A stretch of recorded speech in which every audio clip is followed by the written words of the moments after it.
native people have many prophecies about this time. They say at the beginning of each cycle of time, the Great Spirit comes down through a messenger. He makes a strong appearance upon the earth. And we are coming to an end of a cycle now. It's not the first cycle. There was a cycle of spirit. There was a cycle of the mineral, the rock. There was a cycle of the plant. And now we're in the cycle of the animal, coming to the end of that and beginning the cycle of the human being.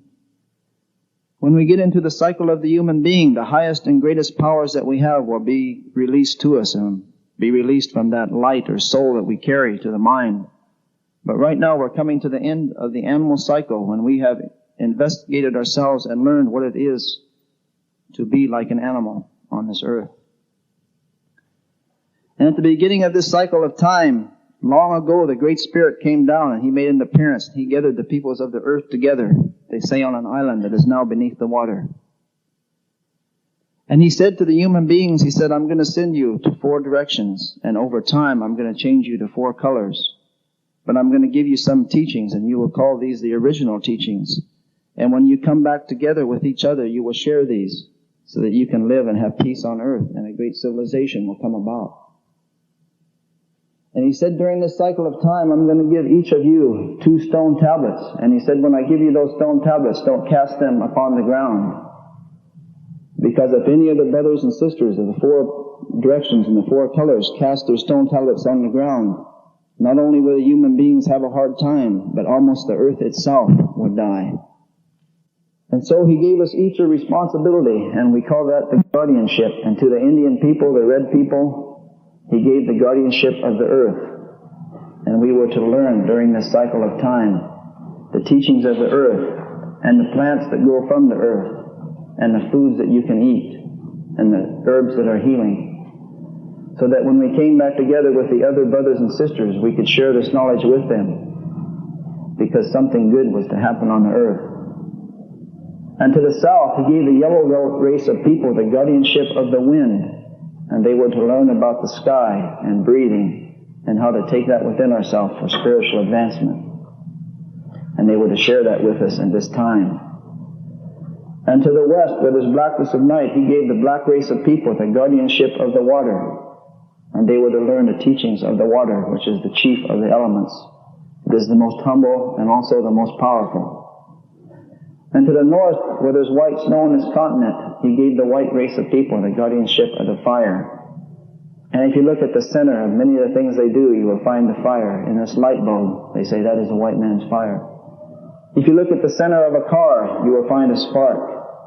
If you look at the center of the airplane, the train, you will find the fire. And the fire moves, also consumes. This is why it was the white brothers and sisters that began to move upon the face of the earth and reunite us as a human family. Because they had the guardianship of the fire. This was their responsibility. And so a long time passed, and the Great Spirit gave each of the 4 races 2 stone tablets. Ours are kept at the HOPI Reservation in Arizona, at 4 Corners area. I've talked to people from the black race of people. Their stone tablets are at the foot of Mount Kenya. They are kept by the Kikuyu tribe. I once had the honor of presenting a sacred pipe of the Kikuyu tribe carved from the red pipestone of Mount Kenya.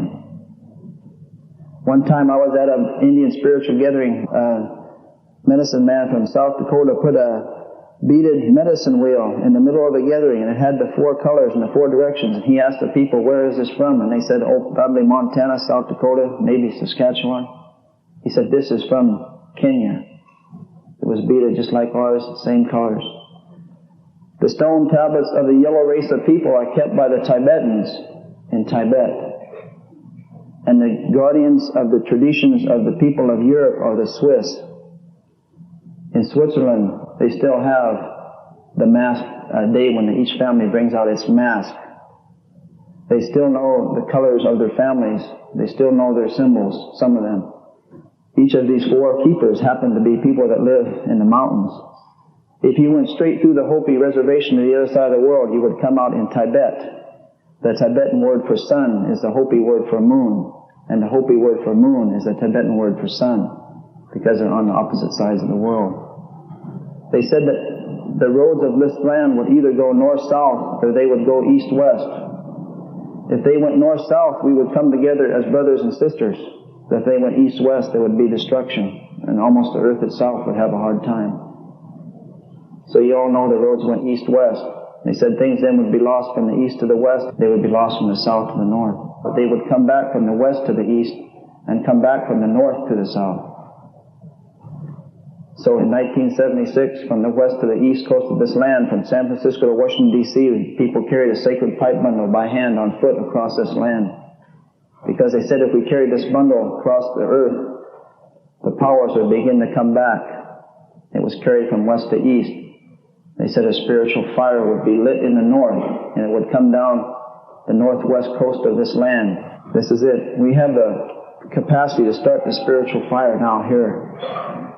The old people long ago seen it and foretold it. So we went through the cycle of time. Each of the four races went to their directions and they learned their teachings.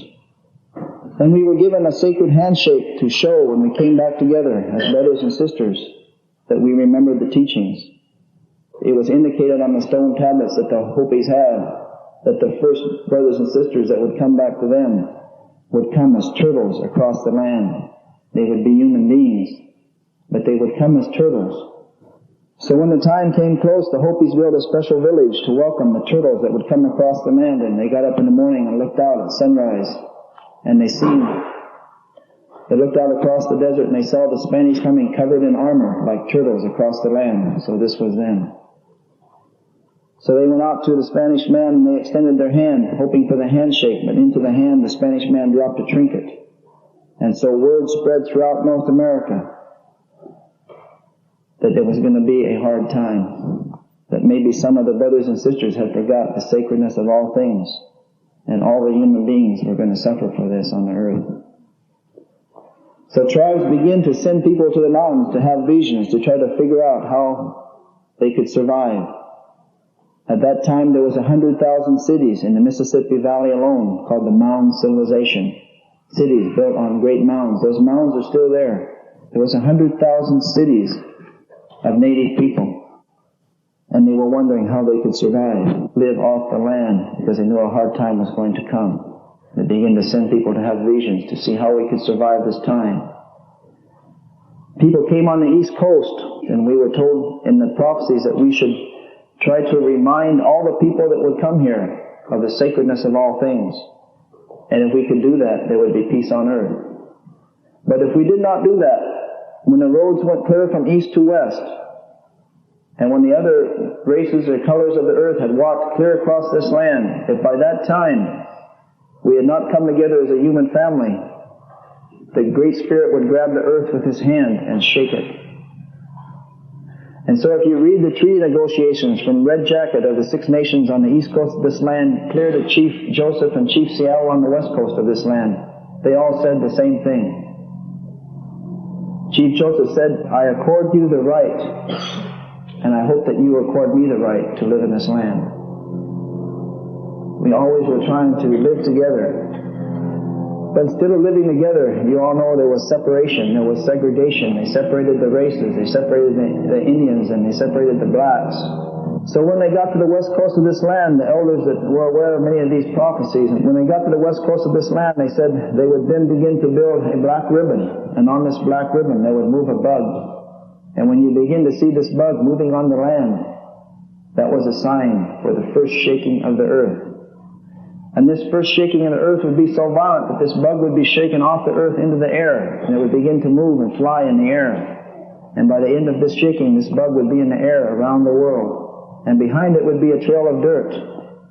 And eventually, the whole sky of the entire earth would become dirty from these trails of dirt. And this would cause many diseases that would get more and more complicated. So the bug moving on the land, of course, it's easy to see now. In 1908, the Model T Ford was mass-produced for the first time.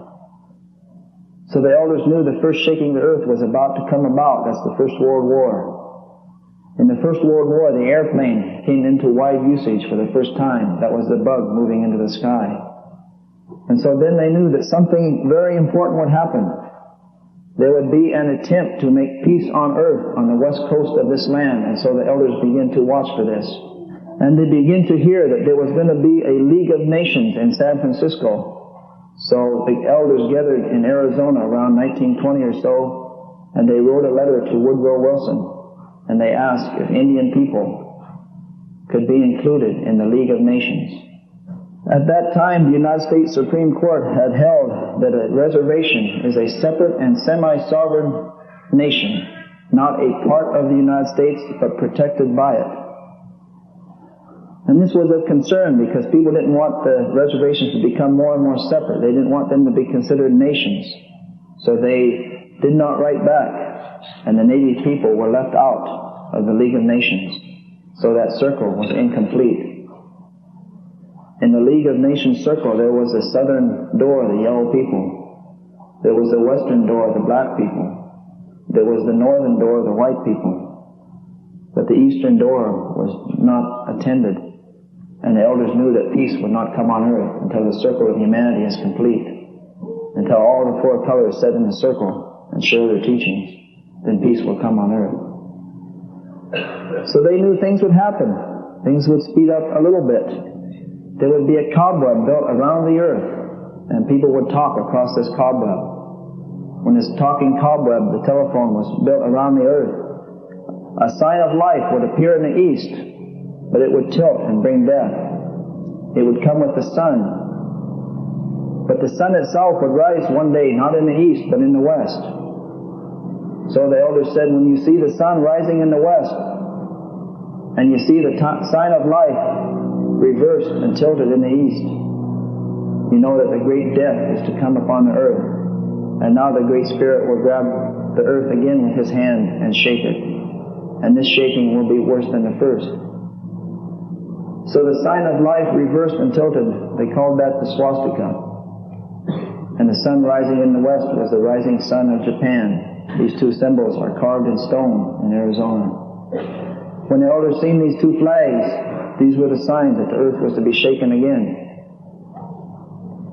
And the worst misuse of the guardianship of fire is called the gourd of ashes. They said a gourd of ashes will fall from the air. It will make the people like blades of grass in a prairie fire, and things will not grow for many seasons. The elders tried to contact President Roosevelt and ask him not to use the gourd of ashes because it would have great effects upon the earth and eventually cause an even greater destruction in the third shaking of the earth, the Third World War.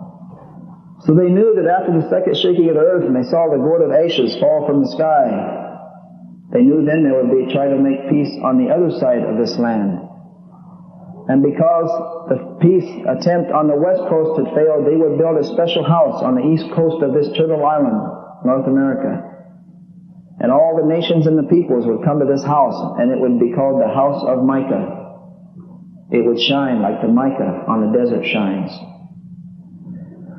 So the elders began to see they were building the United Nations made out of glass that reflects like the mica on the desert. So they knew this is the House of Mica, and all the peoples of the earth should go to it.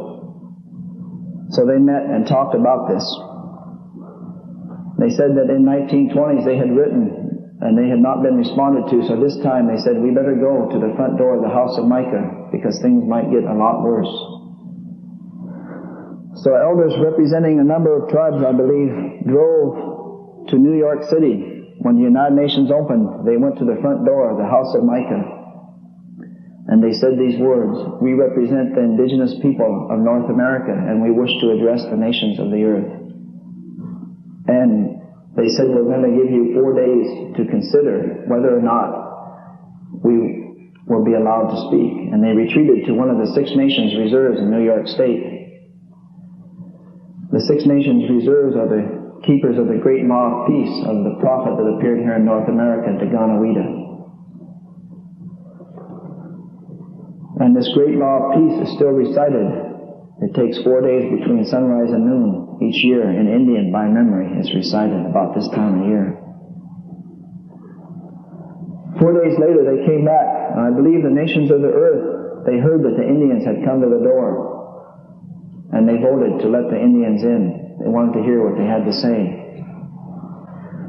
But the United States is one of 5 nations, and the United Nations with a veto power, and still they were concerned because this time the native sovereignty was even stronger. And I believe they vetoed the entrance of the native people. So then they knew other things would happen on the earth, and the United Nations would not bring peace on earth, but there would be continuing and deepening confusion, and that the little wars would get worse. So they retreated to the Six Nations Reserve, and they talked about this, and they said the time is really getting close now, 1949. They said, we're going to divide the United States into 4 sections, and each year we're going to have a gathering, and we're going to call these the White Roots of Peace gatherings. They begin to have these around 1950.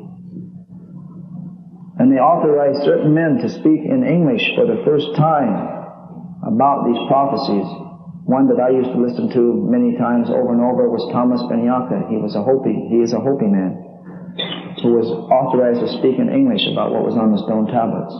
And he spent his lifetime, has dedicated his lifetime to doing this. And they begin to tell us at these gatherings, they said, in your lifetime you're going to see things happen. It was strange when they said it in the 1950s and 1960s, but now it seems very clear, but then it was unusual. They said you're going to see a time in your life men are going to become women. They said the Great Spirit, He's going to make a man on the earth. He made him a man, but this man's going to say, I know more than the Great Spirit. I'm going to change myself to be a woman. And they will even nurse children. They said the Great Spirit's going to make a woman on this earth. She's going to say, I know more than the Great Spirit. I want to be a man. And she will be physically a man. This sounded strange. They said, you're going to see a time in your lifetime, the human beings are going to find a blueprint that makes us. They're going to find a blueprint that makes us. They call that now DNA, dinucleic acid. And they said they're going to cut this blueprint. They call that now genetic splicing. They said they're going to make new animals upon the earth, and they're going to think these are going to help us. And it's going to seem like they do help us. But maybe the grandchildren and great-grandchildren, they're going to suffer. I don't know if you heard on the news last month, in the United States now, they have genetically spliced a new germ, never before released in the environment. They want to release this germ into the cotton fields of the South they say it will rejuvenate and strengthen the cotton. They had scientists on the CBS Evening News the other night talking about it, and one scientist, he said what the elders said in 1950. He says, this will not harm us. We put it in a lot of tests. And the other scientist, he said what the elders also said. He said, no, this has never before been in the environment. We have no idea what it will do. But the elders spoke of it long ago. They said it will seem harmless, but it may be it will hurt the great-grandchildren. The elders said long ago, they will release these things. They will use them. This is going to be released not too long from now. They're making new animals. The elders talked about this. They said, you will see new animals, and even the old animals will come back. Animals that people thought had disappeared. They will find them here and there. They begin to reappear. They said, you will see a time, about this time, they said, there's going to be a time when the eagle will fly its highest in the night and it will land upon the moon. Some tribes say the eagle will circle the moon. Some tribes say the eagle will fly its highest in the night. And at that time, they say, many of the native people will be sleeping, which symbolically means they have lost their teachings. Or some tribes say it will be as if they're frozen. They've been through the long winter. But they say when the eagle flies its highest in the night, that will be the first light of a new day. That will be the first thawing of spring. Of course, at the first light of a new day, if you stayed up all night, you notice it's really dark.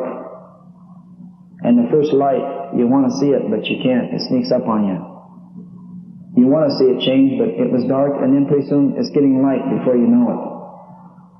We're at that time now. The eagle has landed on the moon, 1969. When that spaceship landed, they sent back the message, the eagle has landed.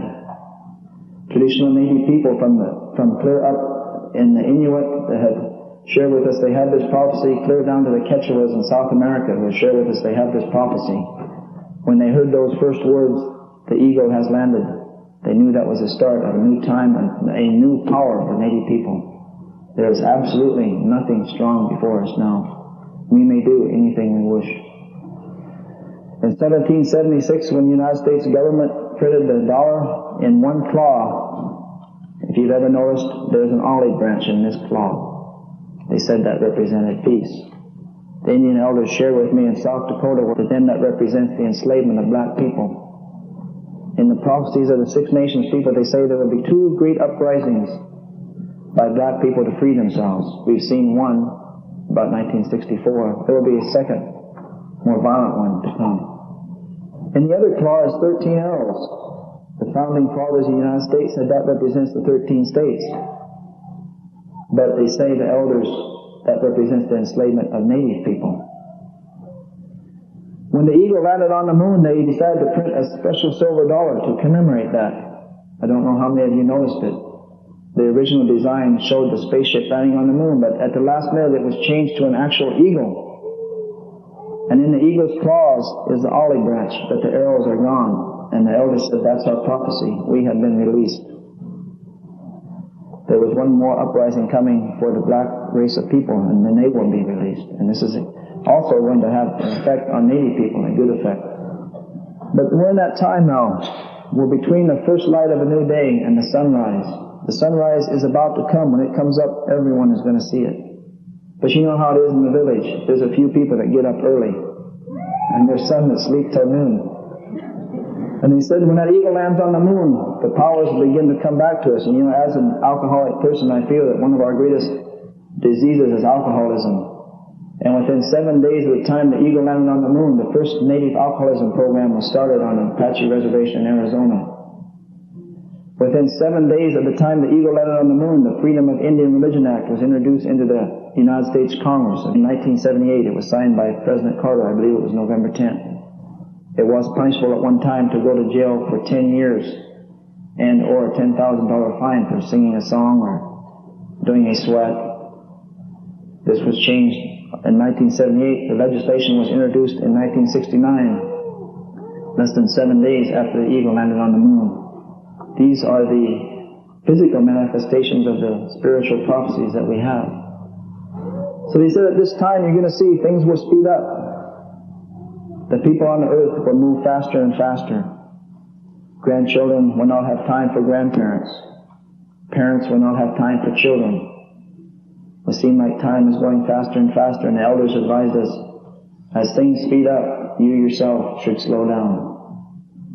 The faster things go, the slower you go. Because there's going to come a time when the earth is going to be shaken a third time. The Great Spirit has been shaking the earth 2 times, the First and Second World Wars, to remind us that we are a human family, to remind us that we should have greeted each other as brothers and sisters.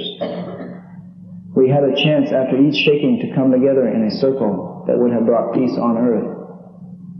But we missed that. Last night they were talking on the news about the sign for the third shaking of the earth. I heard it sitting in the airport after I missed my plane. They said they're going to build what the elders called the house in the sky. In the 1950s they talked about this. They will build a house and throw it into the sky.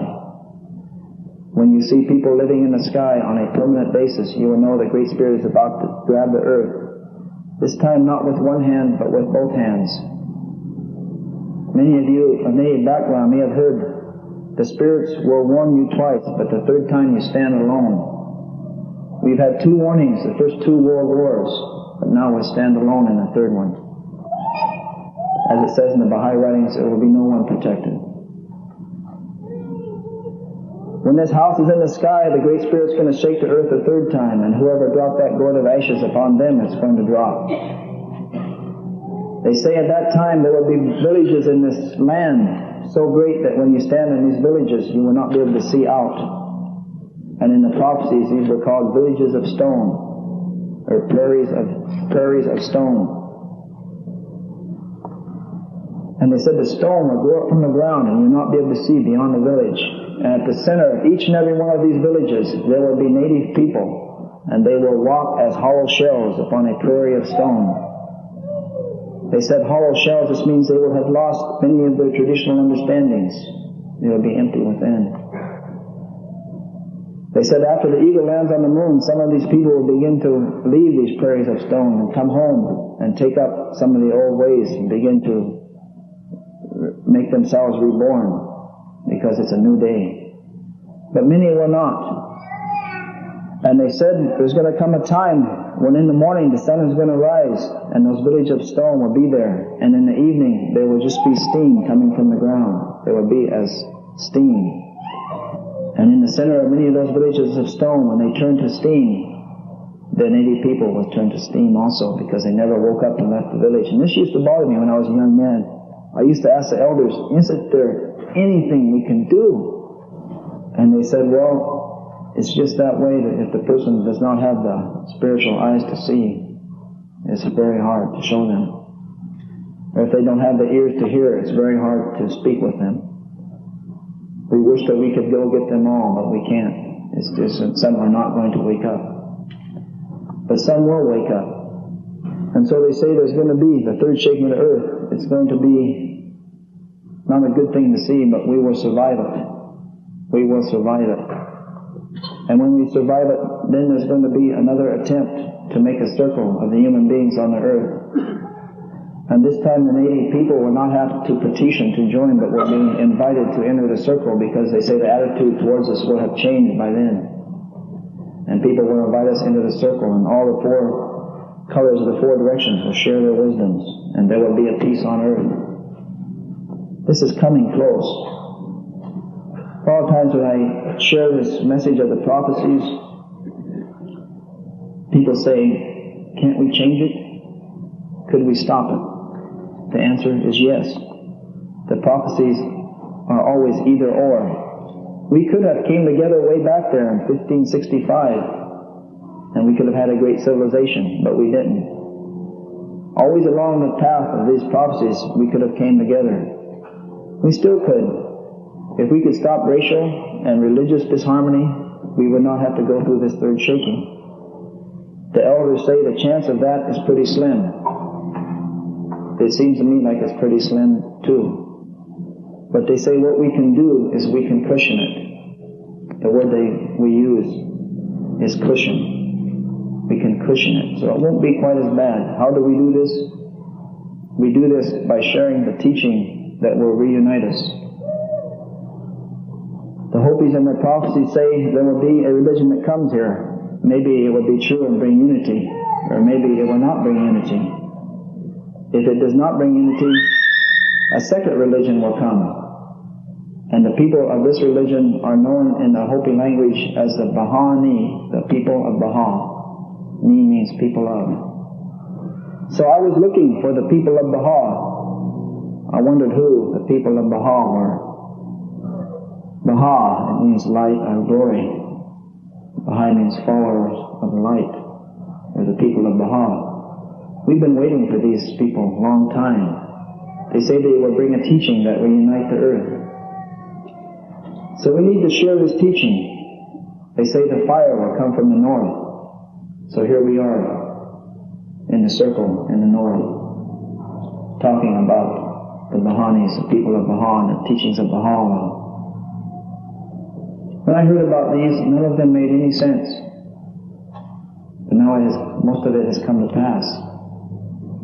Last night on the news they said the house in the sky will be put up in 1996. The earth as we know it is going to change. Each of us carry, I believe, a sacred drop of light. In the Indian teachings they say it takes 9 ancestors to agree before conception can occur. 9 ancestors of the husband or the wife have to come together in the spiritual realm and say, we will bring life before a woman can become pregnant. At that time the soul is formed. I delivered my first daughter, and a man who, from the blood reserve, who went to South Dakota and was the first blood to pierce for, in 82 years, he came to my house by coincidence 4 days before my wife went into labor. Each night we had a ceremony. And on the morning after the 4th ceremony, my wife went into labor at sunrise. And that night, at sunset, the daughter was born. And I took her out and I cut the cord, and I noticed that at the Sundance that the Lakota people do in South Dakota, They pass that pipe 3 times and they don't take it in the 4th time.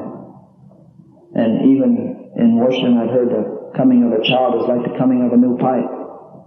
And when I was delivering my daughter, I happened to notice that the skull came out 3 times. And on the 4th time, her head came out like the coming of a pipe. So I took her out and I cleaned her up and I washed her, and first I put her on another instantly. But then after a few minutes, we washed her up. There was a circle of people just about like this around my wife and praying, and people with different backgrounds. And we looked up, and through the ceiling came a small drop of blue light. When it got close to the child, you could not see it. That was her soul. She would carry that light throughout earth. In that is her special uniqueness as a being, her spiritual power. In that are her gifts. After we go through, and then we carry it back here, and it radiates to the mind, but for some reason in this cycle, we've been in the lower natures, the animal part, but now we're going into the human world, and the mind is going to be opened up to the radiance of that, our own soul. And the cycle of the human beings is going to come about. And something so good is going to happen on this earth that cannot even be described.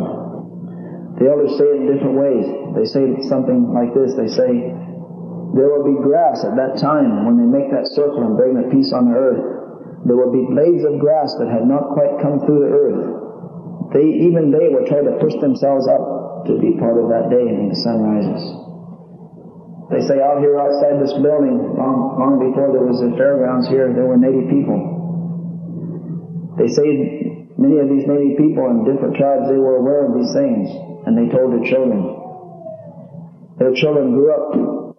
You know, one time the people came from the Hopis, scientists came to the Hopis, and they said, we want to take a piece of the stone tablets. Well, they said, we want to take the stone tablets to a scientific laboratory to determine how old they are. The Hopi said, we know how old they are. Well, the scientist says, we want to confirm it. Well, the Hopis let them take a little piece, and they did that, the carbon dating method. They found these tablets were at least 10,000 years old, maybe 50. So when I say thousands of years ago there were Native people that spoke of these things, that's exactly what I mean. They told their children. And thousands of years ago their children grew up and told their children. And then their children grew up and told their children. And they spoke about the people that will live at this time, and now it is us. We are the ones they spoke of long ago. They say to be allowed to become into creation and live upon the earth at this time is a great honor. In the cycle of time, from the beginning to the end, this time that we're in now, the change, the purification of all things, they say this is the hardest time to live, but it's also the greatest honor to be allowed to live and see this.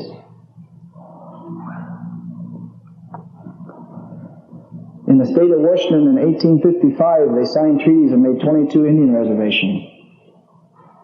They wanted to do it before there was problems. They thought they were advanced at the time. They had learned from what had happened elsewhere. They made 22 Indian reservations, and the elders spoke in 1855, and they said, we're going to become weaker, and you're going to become stronger, and if you wish to break these treaties, you may do so. They said, but there's going to come a time when the earth itself will rise up and purify itself, and this will be announced. It will be announced by the speaking of one of 16 great ones on the west coast of this land. First of the 16 great ones speaks, the purification will have begun. It was a little over 5 years ago when Mount St. Helens, one of the 16 great volcanoes on the west coast of this land, spoke. The Seattle Times did a special interest story. They went over to Watson Totus and Woodrow Bill. They asked Watson Totus and Woodrow Bill, as spiritual people of the Yakima Nation, what does this mean? What they said was so profound that they didn't put it on page 16, they put it on the front page of the Seattle Times. They said this means that the races and nations of the earth should slow down and come together and talk to each other. That's exactly what it meant. And we had 4 years and 4 days to do that. 4 years and 4 days later, Mount St. Helens went off the second time. That was last spring, just about this time. That was our grace period. We could have still done something really good. But now things are going to speed up. Now things are going to really happen fast. Time is going to go so fast. The more we share the message, the more we will cushion the third shaking of the earth, and the easier it will be on ourselves and others. A good friend of mine in Montana, his grandmother just passed away last year. The last thing she said to him was, make a place for yourself in the mountains, because the air would become so hot down here where they were at on the reservation that it'd be hard to breathe. And it won't be long. It's the last thing she told her grandson when she was passing. Go into the mountains and make a place for yourself. Put some things there that you can survive with. The people are going to run to the mountains to survive, and the native people must be ready for this. And they're going to turn to the native people, and they're going to turn to the local spiritual assemblies. So this is that time. We are now within the purification of all things. Non-natives call this the apocalypse. The native elders call this the purification. I want to share one non-native prophecy with you. There was a prophet, or a seer, not a prophet, but a seer in Europe. His name was Nostradamus. I'm sure many of you have heard of him. He foresaw 3 great shakings of the earth. He said the third shaking would begin when Lesser Arabia and Persia engaged in a war. 5 years ago, when Mount St. Helens went off, Iraq attacked Iran. Lesser Arabia today is called Iraq. Persia is called Iran. These two prophecies coincide. Both the native elders and Nostradamus said this will start slowly, almost unnoticed by the peoples of the earth, but it will eventually involve us all. Eventually the gourds of ashes will fall from the sky so much that the river that runs through the center of this turtle island, the Mississippi River, will boil from the heat of the gourds of ashes that will fall on this land. But don't despair. It sounds terrible, but we will survive it. We will live through it. So, in closing, I would like to call on each and every person, regardless of who you are, young or old, native or non-native, to arise now and to awake, to embrace this time, to learn everything you can about the teachings and the writings, to arise and awake and go forth, all the peoples of the earth. You're going to find them. Peoples everywhere are now receptive to the message. It is time to arise and awake and go forth and teach. There's people out there waiting to hear. Waiting to hear.